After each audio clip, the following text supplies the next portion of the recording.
कई बार लगता है कि सब कुछ कर रहे हैं फिर भी कुछ तो कमी सी रह रही है। सब कुछ कर रहे हैं लेकिन मन में वो खुशी सी नहीं आ रही।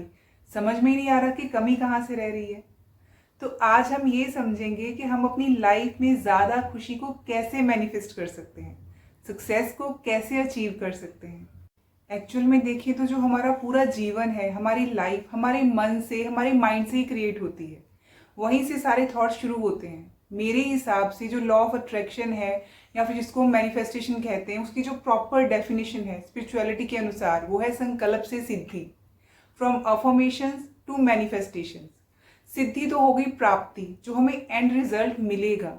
तो ये समझना ज़रूरी है कि संकल्प की कितनी इंपॉर्टेंस है। कई बार हम ये गलती करते हैं कि हम संकल्प का मतलब सिर्फ डिसीजन लेने तक ही समझते हैं, पर एक्चुअल में इसमें बहुत सारी चीज़ें इन्वॉल्व होती हैं। अफर्मेशन से लेकर, थॉट से लेकर, हमारे क्या विचार चलते हैं, ये सारी चीज़ें संकल्प के अंदर ही आती हैं।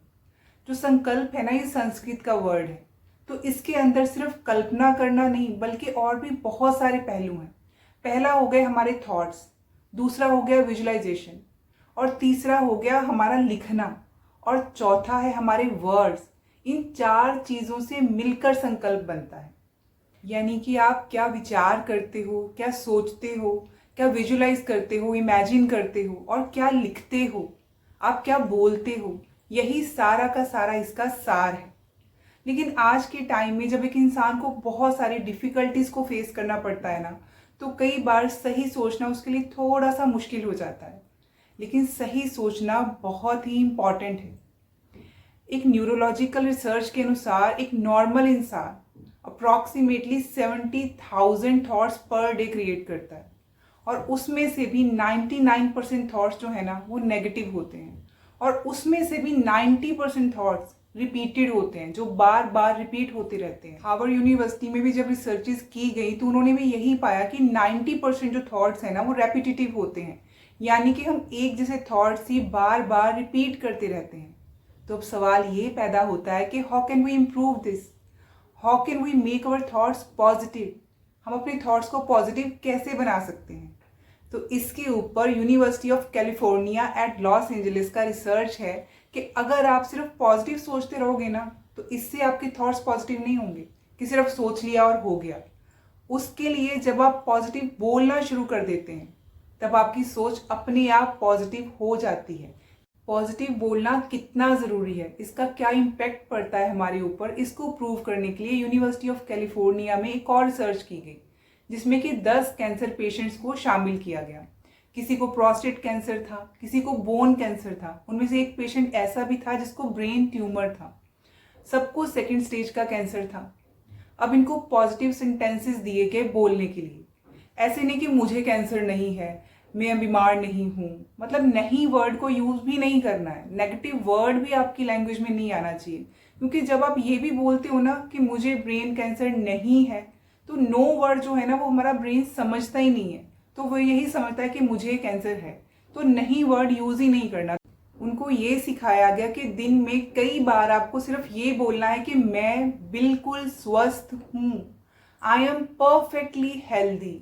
और 10 साल पहले जितने आप हेल्दी थे, स्वस्थ थे, उस चीज़ को आप विजुलाइज कीजिए, अपनी उन पिक्चर्स को, उस लाइफ को इमेजिन करिए अपने साथ। एकांत में बार बार उसको सोचिए और बार बार यही बोलिए जोर जोर से अपने आप को सुनाकर कि आई एम परफेक्टली हेल्दी, मैं बिल्कुल स्वस्थ हूँ।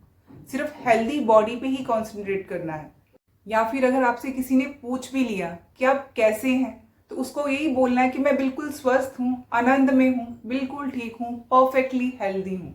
क्योंकि हमारी प्रोबेबिलिटी क्या होती है, जब हमसे कोई पूछता है तो हम अपने दुखों की कहानियाँ सुनाने लग जाते हैं, तो हमारे थॉट्स फिर दोबारा नेगेटिविटी की तरफ चले जाते हैं।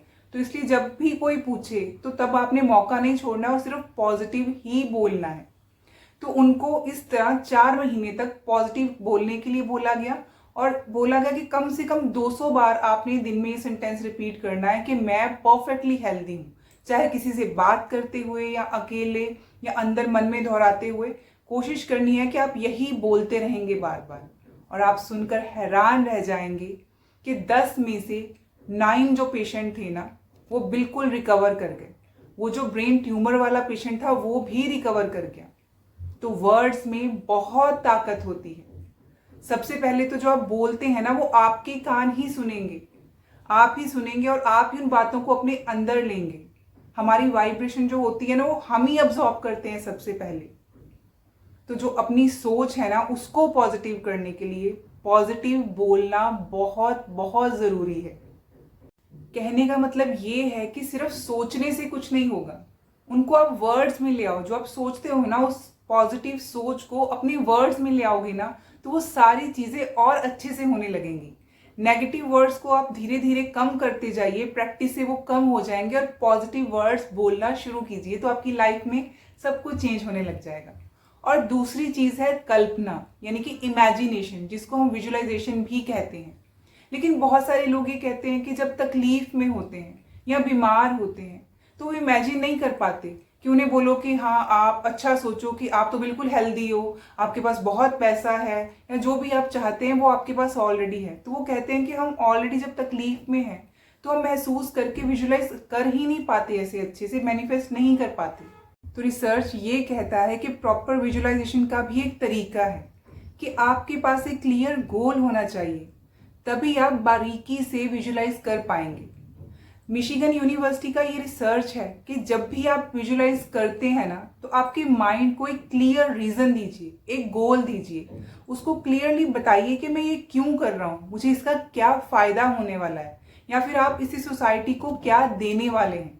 जब उसके पास एक गोल होगा तभी आपका माइंड जो है वो क्लियरली विजुलाइज कर पाएगा, वो मोटिवेट हो पाएगा उस चीज़ को करने के लिए। फॉर एग्जाम्पल, मान लीजिए कि मुझे अमीर होना है, और अगर मैं दिन भर यही सोचते रहूँगी कि अमीर हो जाऊँ अमीर हो जाऊँ, तो इस विजुअलाइजेशन को मैं लॉन्ग टर्म तक मेंटेन नहीं कर पाऊँगी, क्योंकि इसमें कोई खास मोटिव ही नहीं है, पर्पज़ ही नहीं है।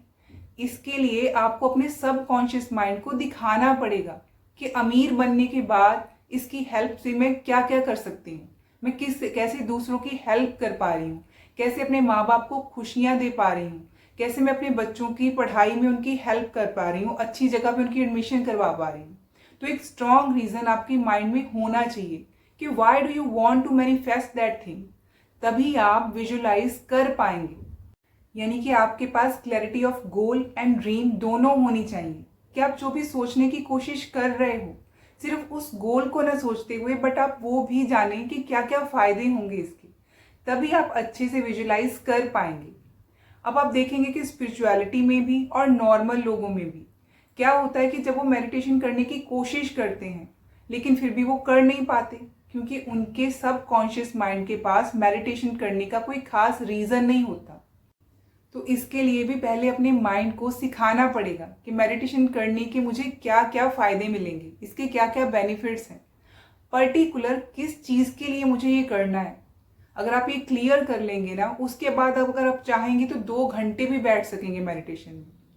अब why should someone meditate, meditation के क्या क्या बेनिफिट्स होते हैं, क्यों करना चाहिए, तो इसके ऊपर भी मिशिगन यूनिवर्सिटी में 10,000 लोगों के ऊपर रिसर्च किया गया। तो समझ में आया कि हर एक फील्ड के, हर एक उम्र के और हर एक जेंडर के लोगों के लिए कितना बेनिफिशियल है।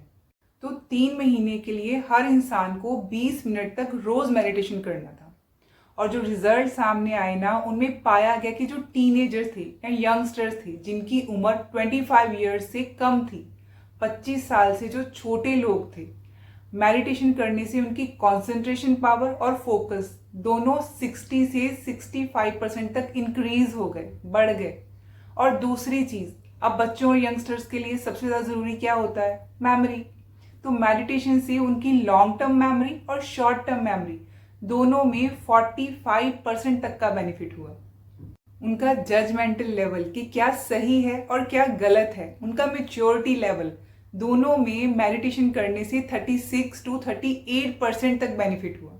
सिर्फ 3 महीने की ये बात है, ये सारे चेंजेस आए उनके अंदर। अब जो 25 से 50 की उम्र के लोग थे, 25 से 50 के बीच में जो लोग थे, उनमें क्या क्या बेनिफिट पाए गए? सबसे पहले तो उनके मैच्योरिटी लेवल जो बहुत ही ज़्यादा बढ़ गए, उनका जजमेंटल लेवल जो था, जजमेंटल पावर भी बढ़ गया, उनकी रीजनिंग की, क्लैरिटी की कैपेसिटी भी 42 to 45% तक बढ़ गई। इसमें भी उनको बेनिफिट हुआ रीजनिंग में। और जो सीनियर सिटीजन थे, यानी कि जो 60 प्लस थे, सिर्फ मेडिटेशन करने से उनकी इम्यूनिटी 62% तक बढ़ गई। अब आप कहेंगे कि मेडिटेशन का इम्यूनिटी से क्या लेना देना, लेकिन मेडिटेशन करने से आपके जो सेरोटोनिन के लेवल्स होते हैं ना, वो बहुत इंक्रीज हो जाते हैं और उसी की बदौलत आपका इम्यून पावर बढ़ जाता है। हर इंसान जो 20 मिनट के लिए डेली मेडिटेशन करता है ना, उसके हैप्पीनेस के लेवल 40 to 43% बढ़ जाते हैं उसके कंपैरिजन में जो बिल्कुल मेडिटेशन नहीं करते। दूसरी चीज, इससे आपकी एंजाइटी और स्ट्रेस लेवल भी काफी हद तक ऑलमोस्ट 60% तक कम हो जाते हैं। मेडिटेशन सच में लॉ ऑफ अट्रैक्शन और मैनिफेस्टेशन में भी बहुत हेल्पफुल है। अगर कोई इंसान हर दिन 20 से 30 मिनट किसी भी तरह का मेडिटेशन दृढ़ता के साथ करता है ना, पूरे कंसंट्रेशन के साथ, ऐसे नहीं कि बीच में फोन उठा लिया, कुछ देख लिया, ऐसे नहीं। रिसर्च क्लेम्स दैट आपकी मैनिफेस्टेशन करने की प्रोबेबिलिटी 5 to 6 टाइम्स बढ़ जाती है। ये सब डॉक्यूमेंटेड है, रिसर्च्ड है, ये सब फैक्ट्स हैं। अब बात करते हैं कि अगर मेडिटेशन के इतने सारे बेनिफिट्स हैं तो उसे घर बैठे बैठे कोई कैसे शुरू कर सकता है। जिसको इसके बारे में कुछ नहीं पता, बिल्कुल बेसिक से शुरू करना है, तो वो क्या करे। मेडिटेशन करने के कई तरीके हैं, लेकिन सबसे बेस्ट और सबसे इजी और सबसे पावरफुल तरीका है मेडिटेशन ऑफ ग्रेटिट्यूड। ये वर्ड मेडिटेशन ऑफ ग्रेटिट्यूड जो है ना, ये वर्ड यूनिवर्सिटी ऑफ स्पेन ने दिया है। ये हर इंसान 7-8 साल की उम्र से भी शुरू कर सकता है। आप जिस भी भगवान को मानते हैं ना, या यूनिवर्स को मानते हैं ना, जिसने आपको जो कुछ भी दिया है, उसके लिए आपको रोज दिन में 10-15 मिनट तक रोज दिल से थैंक यू कहना है। और ये आप दिन में किसी भी टाइम कर सकते हैं। अब इस ग्रेटिट्यूड के भी कई लेवल्स हैं। प्राइमरी लेवल पर तो उन चीजों के लिए थैंक यू कहना है जो ऑलरेडी आपके पास हैं, और नेक्स्ट लेवल में जो आपको मैनिफेस्ट करना है, जो आप चाहते हैं कि हो, जो चाहते हैं कि मिल जाए, उसके लिए भी अभी से थैंक यू कहना शुरू कर दो कि शुक्रिया भगवान, आपने तो ये मुझे दे दिया। जैसे कि आपको 2 व्हीलर चाहिए और आपको भगवान ने दे दिया, फिर तो आप थैंक यू बोल ही दोगे कि थैंक यू गॉड, आपने दे दिया, थैंक यू यूनिवर्स, आपने दे दिया। लेकिन जो आपके पास नहीं है लेकिन आपको चाहिए, अभी आपको फ्यूचर में मिलेगा, उसके लिए भी आप पहले से एडवांस में थैंक यू बोलना शुरू कर दो। चाहे वो चीज आपको भी मिली नहीं है, लेकिन उसको ऐसे इमेजिन करो कि भगवान ने ऑलरेडी आपको वो दे दी है। उसको फील करो और उसको ग्रेटिट्यूड शो करो कि thank you God, thank you universe कि आपने मुझे ये दे दिया या मेरा ये काम आपने कर दिया, and I am very happy. और उसका आप कैसे कैसे उसको फील कर रहे हैं, अपना ग्रेटिट्यूड अच्छे से दिल से शो करिए। कई बार ऐसे करते हुए भी मन में शक होता है कि पता नहीं संकल्प सिद्ध होगा या नहीं, पता नहीं ये चीज मिलेगी या नहीं। आप भगवान को दिल से थैंक यू कहना शुरू कर दो और आपको जो चाहिए वो मैनिफेस्ट हो ही जाएगा। गारंटीड रिजल्ट आएगा ही आएगा। ओपरा विनफ्रे का स्टेटमेंट है कि gratitude is most powerful when in difficult times you can thank God. मान लीजिए कि मेरे जीवन में आज अभी परेशानियां चल रही हैं, दिक्कतें हैं, लोग मेरे ऊपर गलत इल्जाम लगा रहे हैं या फिर मेरे खिलाफ कुछ बोल रहे हैं। तो ऐसे टफ टेस्टिंग टाइम में भी अगर मैं और आप भगवान से दिल से थैंक यू कह सकते हैं ना, तो दुनिया में कोई भी ताकत ऐसी नहीं है जो आपको जो चाहिए वो सिद्ध करने से या पाने से रोक पाएगी। दिल से भगवान में श्रद्धा रखिए और उसको थैंक यू बोलना शुरू कर दीजिए। धीरे धीरे आपकी लाइफ में वो सब आ जाएगा जो आपको चाहिए। और किसी भी चीज को मैनिफेस्ट करने के लिए या अपनी मेडिटेशन को पॉजिटिव बनाने के लिए, पॉजिटिव थॉट्स की तरफ आपका ध्यान लेकर जाने के लिए लिखना बहुत जरूरी है। हम लिखने से बहुत कतराते हैं। हमें लगता है कि जितनी बार मैं एक बार लिखूंगा ना, इससे अच्छा मैं 5 बार सोच लूं या मैं 5 बार विजुलाइज कर लूं। लेकिन जब आप लिखते हैं ना, तो लिखने से क्लैरिटी आती है और मैनिफेस्टेशन है उसमें स्पीड आ जाती है आपके लिखने से। तो लिखना बहुत जरूरी है, जिसको हम जर्नलिंग करना भी कहते हैं। दिन में 10 मिनट से भी शुरू करेंगे ना, अपनी एक डायरी लगा लीजिए और जो भी आप मैनिफेस्ट करना चाहते हैं, जो भी आप अच्छे अच्छे थॉट्स क्रिएट करना चाहते हैं या रोज सोचना चाहते हैं अच्छा, उसको 10 मिनट के लिए लिखना शुरू कर दीजिए। वो आपकी लाइफ का हिस्सा बन जाएंगे। तो बस ये छोटी छोटी चीजें करते करते हमारी जिंदगी खुशियों से भर जाएगी। तो चलिए इन चीजों को अपनी लाइफ में शामिल करते हैं। मिलती हूँ आपको एक नए वीडियो में। Till then take care.